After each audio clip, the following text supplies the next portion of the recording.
اس سختیوں والے مرحلے سے وہ گزر گیا. اب کیا ہوتا ہے یہ کچھ باتیں آپ کے سامنے بیان کروں گا. ٹھیک یہ بتانا کہ سفر آخرت کی ابتدا میں انسان کی مرنے کے بعد کیا ہوتا ہے یہ ممکن نہیں ہے، چونکہ کوئی مردہ اٹھ کر نہیں بتاتا ہے کیا ہوا. لیکن اللہ کی کتاب میں، نبی اکرم صلی اللہ علیہ وسلم کی سنت میں کچھ جو باتیں ملتی ہے، ان باتوں کو میں ترتیب وار آپ کے سامنے رکھ رہا ہوں. چونکہ روایتیں مختلف ہیں، احادیث مختلف ہے، کچھ روایتیں بخاری کی، کوئی مسلم کی، کوئی ابو داؤد کی، کوئی ترمذی کی ہے.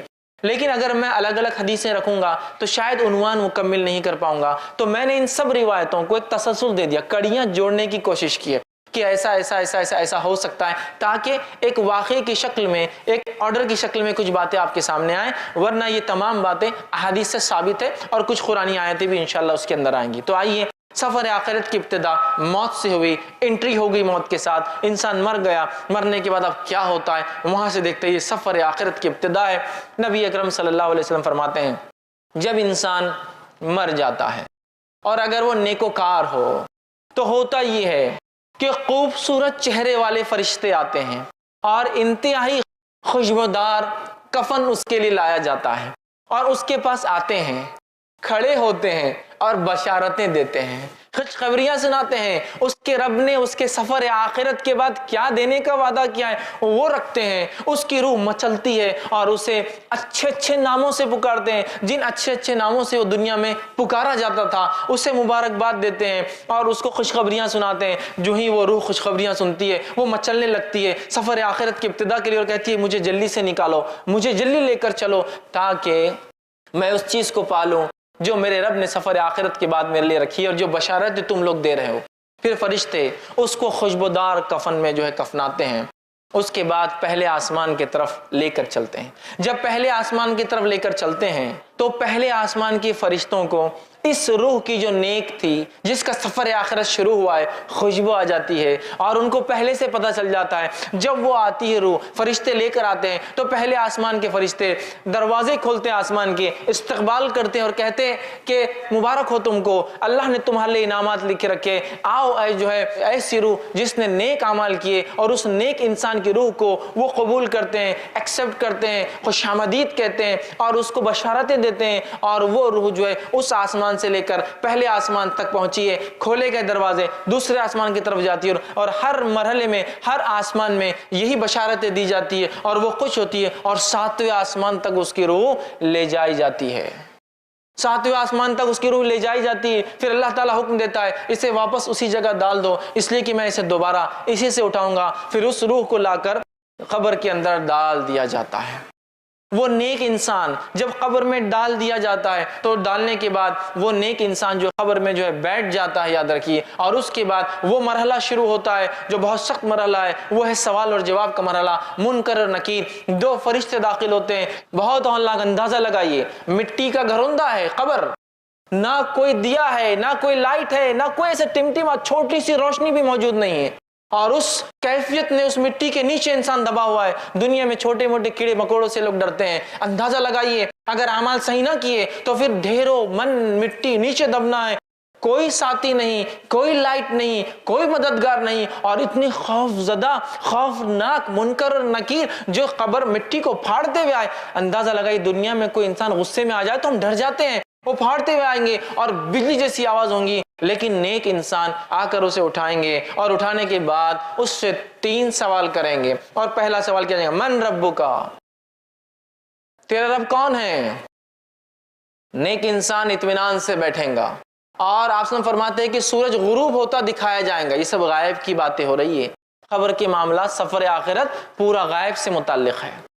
سورج ڈوبتا ہوا دکھایا جائے گا. وہ کہیں گا فرشتوں سوالوں کے جواب میں بعد میں دیتا ہوں، عصر کا وقت جا رہا ہے، سورج ڈوب رہا ہے، میں نماز پڑھ لیتا ہوں. فرشتے بتائیں گے یہ قبر ہے، یہاں نماز کی ضرورت نہیں. تو کہیں گے ہاں ٹھیک ہے، کنٹینیو کرو، آگے بات کرتے ہیں. چونکہ وہ دنیا میں نیکی کا عادی تھا اور بالخصوص نماز کا عادی تھا، لہٰذا قبر میں بھی جب سورج کو ڈوبتا ہوا دیکھتا ہے تو کہہ رہا ہے کہ عصر کا وقت جا رہا ہے، میں پڑھ لیتا ہوں. تو اندازہ لگائیے نماز کے کتنے فوائد ہیں. بتایا جائیں گا نہیں ختم ہو گیا، نماز کا سلسلہ نہیں ہے، اعمال ختم ہو گئے، جو ہو گئے ہو گئے، اب تم لہٰذا بیٹھو اور جواب دو. تو جب پہلا سوال کیا جائے گا وہ کہیں گا میرا رب اللہ ہے. دوسرا سوال ہوگا من نبیوں کا، کون ہے تمہارے نبی؟ تو وہ جواب دیں گا میرے نبی محمد صلی اللہ علیہ وسلم ہیں۔ تیسرا سوال ہوگا ما دینوں کا، دین کیا ہے تمہارا، کس دین پر تھے دنیا میں؟ وہ کہیں گا میرا دین اسلام تھا۔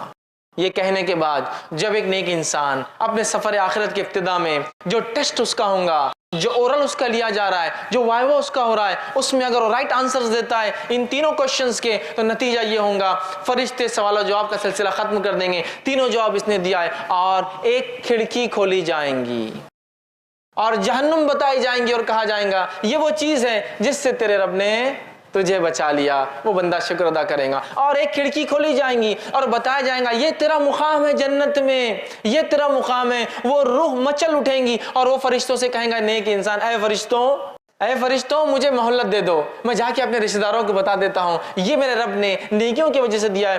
فرشتے کہیں گے لوٹنے کا چانس، لوٹنے کا جو ہے کوئی جو ہے اس کے اندر امکان نہیں ہے، لہٰذا تم اطمینان کرو۔ اور پھر وہ انسان دعا کریں گا اللہ قیامت جلدی قائم کر، چونکہ وہ مقام مجھے چاہیے جو بتایا گیا میرا وہاں، اور وہ کہیں گا قیامت جلدی قائم کر اللہ تاکہ میں اٹھوں اس روز، اور سفر آخرت کا جو اینڈ ہوگا اس میں جو ڈیسٹینیشن جو بتایا جا رہا ہے جو مجھے ملنے والا ہے یہ مجھے جلدی سے مل جائے۔ اور اس کے بعد وہ جنت کی کھڑکی کھلی رہیں گی، اس کی کچھ ہوائیں وہ محسوس کریں گا، ایک بہترین بستر اس کے لیے بچھایا جائیں گا، اور فرشتے کہیں گے اے شخص آرام سے اطمینان سے سو جاؤ، تمہارا سفر مطلب اس کا سفر شروع ہو گیا، اطمینان سے تم اس پہ سو جاؤ، اور اسے ایک دلہن کی طرح بستر پہ سلا دیا جائیں گا، اور اس کے بعد وہ اطمینان سے سو جائیں گا۔ اللہ کی طرف سے حکم گا اس کا نام علیین میں نیکوکاروں کے رجسٹر کے اندر اندراج کر دیا جائے، لکھ دیا جائے، اس کا رجسٹر میں نام لکھ دیا جائے گا نیکوکاروں کی۔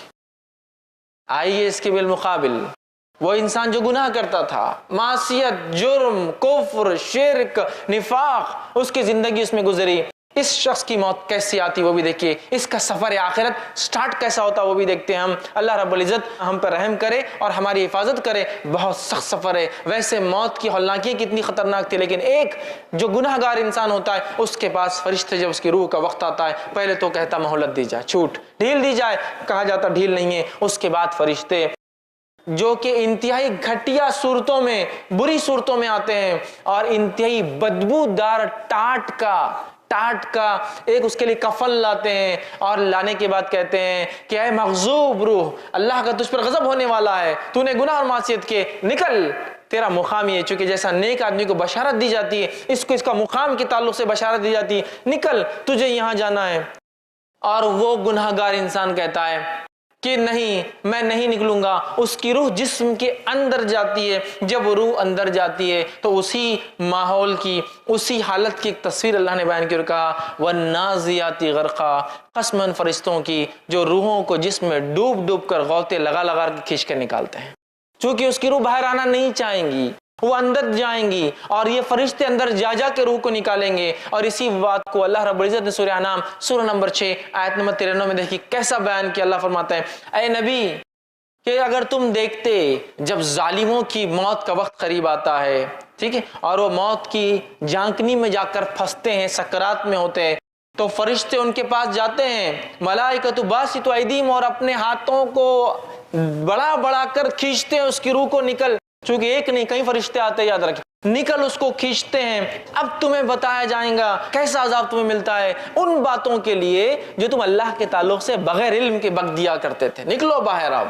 تو فرشتے ڈوب ڈوب کر نکالیں گے، فرشتے کھینچ کر نکالیں گے، وہ سفر کے لیے راضی نہیں ہوں گی، وہ روح وہ اندر گھسیں گی۔ فرشتے جب نکالیں گے، نبی اکرم صلی اللہ علیہ وسلم فرمایا کیسی تکلیف ہوں گی اس شخص کو جس کی روح جو گناہگار ہوگا، جیسے ایک بھیڑ ہو، بھیڑ سمجھتے نا آپ، شیپ، بھیڑ ہو، اس کی اون کتنی گتھیاں ہوتی ہے اس میں، وہ اگر گیلی ہو اور اس پر کوئی کانٹے دار چھڑی لے اور اس کو گھمائے جس میں بال اٹک جائے اور پھر اس کو کھینچ کر نکالے، اس قسم کی شدید تکلیف وہ محسوس کرتا ہے، اور اس کی جلد جو ہے جیسا نکلتی ہے تکلیف محسوس کرتا ہے، لیکن اسے فرشتے نکالتے بدبودار نہایتی گندے ٹاٹ کے اندر اسے لپیٹتے ہیں، لپیٹنے کے بعد پہلے آسمان پہ لے جاتے ہیں۔ پہلے آسمان کے فرشتے کہتے ہیں اس مغضوب روح کے لیے آسمان کے دروازے نہیں کھولے جائیں گے، واپس چلی جاؤ، اور اس انسان کو فرشتے انتہائی گھٹیا ناموں سے پکاریں گے جس سے دنیا میں چڑھتا تھا اور نفرت کرتا تھا۔ خبر میں آنے کے بعد وہی ہولناکی منکر اور نکیر ظاہر ہوں گے جن کی آواز بجلی کی کڑک جیسی ہوں گی، اور آ کر سوال کریں گے اس سے اور کہیں گے من ربکا، تیرا رب کون تھا؟ کافر کہیں گا ہا ہا لا ادری، مجھے نہیں پتا میرا رب کون تھا، مجھے نہیں پتا، جواب نہیں دے پائیں گا۔ دوسرا سوال ہوگا من نبیکا، نبی کون تھے، تیرا نبی کون ہے؟ کافر کہیں گے ہا ہا لا ادری، مجھے تو نہیں معلوم کون میرے نبی ہے، جواب نہیں دے پائیں گے۔ تیسرا جو سوال ما دینکا، تیرا دین کیا ہے؟ کافر کہیں گا ہا ہا لا ادری، مجھے اس کا بھی جواب نہیں معلوم۔ اس کے بعد وہ جواب نہیں دے پائیں گا کوئی چیز کا، مطلب تینوں سوالات میں وہ فیل جائیں گا۔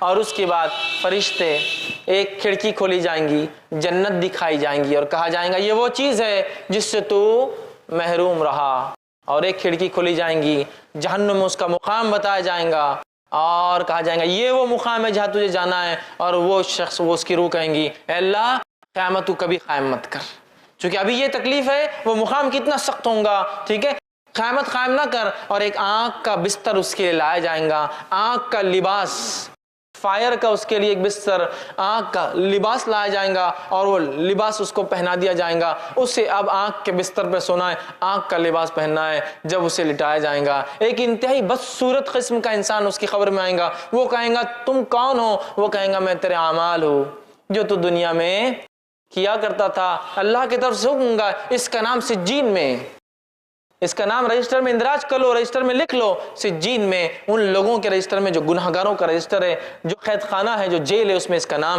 لکھ دو، اس کا نام رجسٹر کر لیا جائے گا اس معاملے میں، اور وہ قیامت تک تکلیف کے اندر لیٹنے والا ہے۔ ان مرحلوں پہ تھوڑا غور کیجیے، کیسا عجیب سفر ہے، کیسی خطرناک ابتدا ہے، اور ہماری اس کے لیے کیا تیاری ہے، یہ سوچنا سب سے امپورٹنٹ پوائنٹ ہے، سب سے اہم معاملہ ہے، یہ نقطہ سب سے اہم ہے۔ آج دنیا کی زندگی میں ہم اتنے غرق ہیں کہ ہمیں کچھ نہیں سمجھ میں آتا سوائے مال، دولت، بیوی، بچے، گھر، جائیدادیں، اچھی اچھی گاڑیاں اور اسٹیٹس اور مقام، اس کے علاوہ ہم کچھ نہیں کرنا چاہتے، یاد رکھیے کچھ نہیں کرنا چاہتے ہیں۔ یہ سفر کیسے طے کریں گے؟ اگر آپ ایک سفر کر کے جاتے ہیں کسی دوسرے شہر میں اور اس ہوٹل کے اندر گدا برابر نہ ہو، روئی برابر بھری نہ ہو، یا پھر گدا اسپیشل ٹیکنالوجی سے اگر بنا ہوا نہ ہو، تو صبح اٹھ کے ہم کہتے ہیں پیٹ ساتھ نہیں دے رہی ہے، آج کام برابر نہیں ہوگا۔ اندازہ لگائیے اس چیز کا جو گناہگار کے ساتھ ہو رہی ہے، آنکھ کا بستر، آنکھ کا لباس، کس قسم کی تکلیف ہے۔ تو یہ سفر آخرت کو ہم معمولی نہ سمجھے، اگر اس کے ابتدائی مرحلے ایسے ہیں تو اگلے مراحل کیسے ہوں گے ہم اندازہ لگا سکتے ہیں، یاد رکھیے۔ تو لہٰذا یہ بد اور نیک کا تھا۔ اب ایک معاملہ یہاں جو ہو رہا ہے، اعمال، اعمال وہ ساتھی ہے جو ساتھی ہمارے ساتھ قبر میں آنے والے ہیں، جس کو ہم سب سے بڑا دشمن سمجھتے ہیں اپنا۔ نبی اکرم صلی اللہ علیہ وسلم فرماتے ہیں تین دوست ہے ایک انسان کے، ایک وہ ساتھی، وہ دوست، وہ فرینڈ ہے جو انسان کے مرتے اس کا ساتھ چھوڑ دیتا ہے، ریلیشن شپ توڑ دیتا ہے۔ سیکنڈ وہ دوست، وہ فرینڈ ہے جو مرنے کے بعد قبرستان تک آتا ہے، اور تیسرا وہ فرینڈ اور دوست ہے جو قبر میں ساتھ آتا ہے۔ پہلا دوست مال و دولت ہے، انسان مرا اور انسان کے مرنے کے ساتھ جائیداد، زمین، دولت، گاڑیاں، بنگلے، گھوڑا، سب وہیں رہ گیا، سب رہ گیا۔ پہلا دوست تو ساتھ چھوڑ دیتا ہے۔ اگلا مرحلہ نیکسٹ فرینڈ کو دیکھتے ہیں۔ دوسرا دوست آپ صلی اللہ علیہ وسلم فرماتے وہ ہے جو قبرستان تک ساتھ آتا ہے۔ یہ کون ہے معلوم؟ یہ دوست، رشتہ دار، ساتھی، وہ لوگ جو غم مناتے، جو روتے ہیں آپ کے اوپر، جو آپ کی جانیں جن کو تکلیف ہوئی ہے، وہ ہے، لیکن وہ بھی قبر تک آتے ہیں، اور قبر میں آنے کے بعد کیا ہوتا ہے؟ وہاں آتے، دفناتے اور چلے جاتے ہیں، ہے نا؟ تو مال، دوسرا دوست، رشتہ دار، لیکن وہ بھی کچھ ساتھ نہیں تھے۔ تیسرا فرماتے دوست انسان کا اعمال ہے جو قبر میں ساتھ آ رہے ہیں۔ آگے حدیث کے اندر بات، قبر میں آنے والے اچھے برے اعمال، لیکن کتنی افسوس کی بات ہے، تین دوستوں میں سے میرا سب سے پکا دوست کون ہے اب طے کر لے۔ اور دیکھا یہ جا رہا ہے کہ آج کل ہم لوگوں کا سب سے پکا دوست تیسرا نہیں ہے وہ اعمال، پہلا سب سے پکا دوست مال ہے۔ بھائی مال، اس کے وجہ سے رشتہ داریاں توڑ دی جاتی ہے، اس کو کمانے کے لیے حلال اور حرام کی تمیز چھوڑ دی جاتی ہے، اس کو کمانے کے لیے سب کچھ کیا جا رہا ہے، اس کو کمانے کے لیے، حاصل کرنے کے لیے غبن، تکلیف، ٹھیک ہے، اس کے بعد لوگوں کے حق مارے جا رہے ہیں، اسی کے لیے تو دنیا میں سب کچھ ہو رہا ہے، یاد رکھیے۔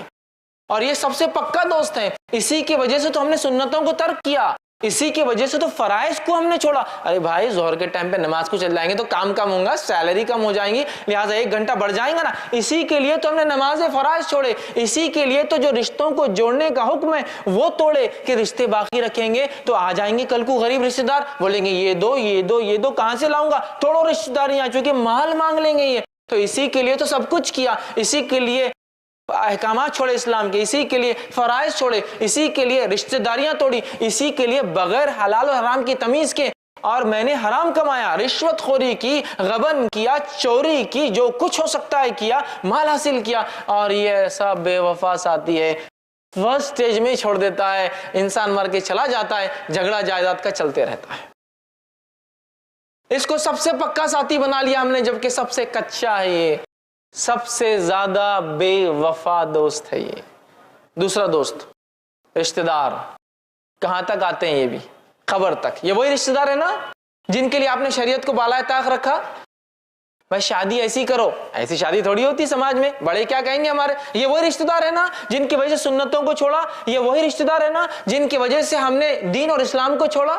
ارے بھائی پورے خاندان میں کوئی عمل نہیں کرتا، میں کیسے کروں گا؟ نام دکھانا ہے سماج میں، آگے بڑھنا ہے، بچوں کی شادیاں وغیرہ ہونا ہے، لہٰذا میں یہ قرآن حدیث اور سنت کی بات نہیں کر سکتا یہاں۔ تو یہ رشتہ ہے جن کے لیے آپ نے اسلام کو چھوڑا، یہ رشتہ دار ہے جس کے لیے آپ نے سب کچھ کیا، اسلام اور شریعت کو بالائے طاق رکھا، سنتوں کی اہمیت کو ہم نے وہ کیا، میں میرا بیٹا ہے اس کے لیے کیسا ہوں گا، یہ کر لیا، میری بیٹی ہے۔ رشتہ داروں کے لیے یہ اتنے بے وفا ہے، بس قبرستان تک آئیں گے، دو آنسو بہائیں گے، بیوی ہو تو 4 مہینے 10 دن غم کریں گے، اس کے بعد سب کچھ دنیا کا چلنے لگے گا۔ کوئی ساتھ نہیں آ رہا مال، کوئی ساتھ نہیں آ رہا خبر میں، ایک بھی رشتہ دار جس کے لیے یہ 2 فرینڈز کے لیے سب کچھ کیا، یہ سب سے بے وفا ہے۔ تیسرا جو دوست ہے جس سے سب سے کم اور ہلکی دوستی اور فرینڈشپ ہے میری اور آپ کی آج، وہ ہے اعمال۔